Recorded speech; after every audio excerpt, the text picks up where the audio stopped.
This is the Arecibo telescope. For over half a century, it sat hidden in the jungle of Puerto Rico, a metal giant cradled in a limestone crater. From 1963 until 2016, it was the largest single-aperture telescope on Earth. Most radio telescopes are just ears listening to the faint whispers of the universe, stars, galaxies, even black holes.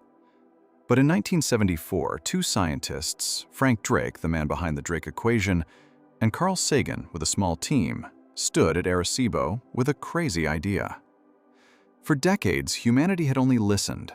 What if, just once, we tried speaking? You see, Arecibo wasn't just an ear.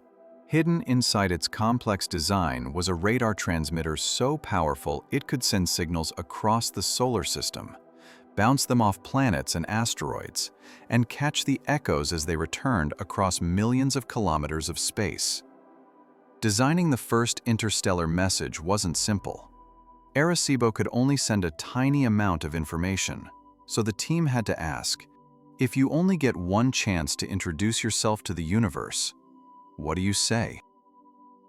In the end, they built their message out of 1,679 bits of data, arranged into a 23 by 73 rectangle. Those bits formed a picture. The language was as simple as possible, binary, ones and zeros, the cosmic equivalent of yes and no. The message began with the numbers 1 through 10.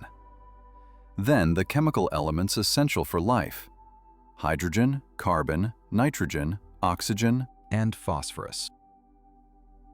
Next, the shape of DNA, the double helix with the number of nucleotides coded inside, a stick figure human, a map of our solar system, Earth highlighted, and finally, a diagram of the telescope itself.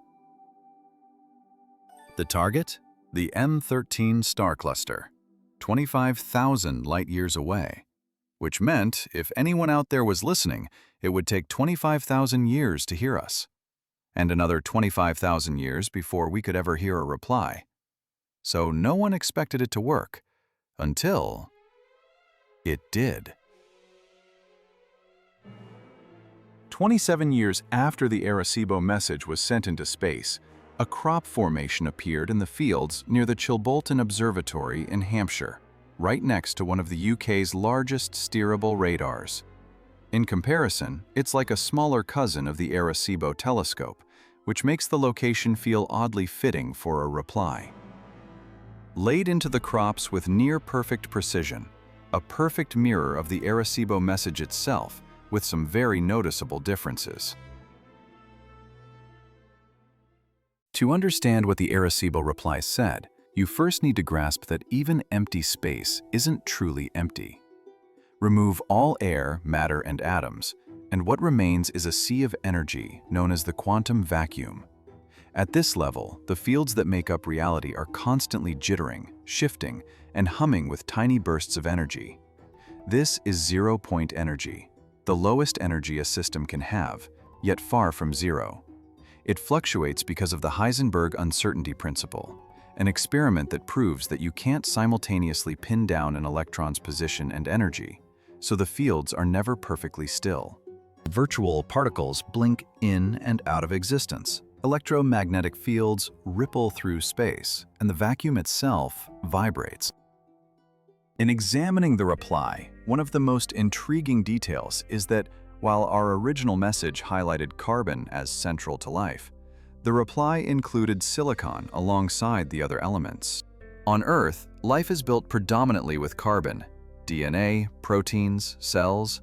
Carbon is versatile, but its atoms are tightly packed and rigid, locking electrons in place and preventing natural coupling to the subtle fluctuations of the quantum vacuum.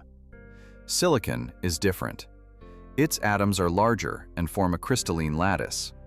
This spacing lets electrons move and vibrate more freely, giving silicon its semiconductor properties. In theory, this structure could resonate with zero-point energy, tapping into a hidden source of universal power. The implication is that beings made of silicon could draw energy directly from the quantum vacuum, exchange information telepathically, or even influence matter at a distance. Tesla once said, "If you want to understand the universe, consider it in terms of energy, frequency, and vibration." Now, you might be starting to see why. Another different detail was the figure itself. Where we sent a stick figure human, their version showed an alien-like form, smaller, stockier, with the height coded at just over 3 feet tall, roughly 3 feet 4 inches. The message even included a population count, around 12.7 billion, nearly double Earth's population at the time. The DNA structure they displayed was different, built from a slightly altered set of nucleotides compared to ours. Not human, not earthly, but still a double helix, still a code for life. 2 days before the Arecibo reply appeared, a vast rectangular formation was discovered in the same wheat field. From the ground, it looked unremarkable, but when aerial photographs were taken, the design revealed a striking 700-foot humanoid face, pixelated as though it were a digital scan. The proximity of these events and the technical difficulty of producing 2 massive, intricate designs in such a short span strains credibility that they were human hoaxes executed overnight. To add weight, respected crop circle investigator Linda Moulton Howe reported that samples from both Chilbolton formations were collected and sent to biophysicist W.C. Levengood, whose BLT research team had established criteria for genuine crop circles. Their work suggested that these formations, especially ones mirroring the Arecibo message, weren't just random patterns. They carried intentional design, consistent with a reply from an advanced source. Taken together, the Chilbolton reply and the plant anomalies suggest something deliberate, intelligent, and unlike anything humans have created. For most of human history, we looked up at the stars in silence. Then, for the first time, we tried to speak. We sent a greeting into the universe, and, astonishingly, something answered.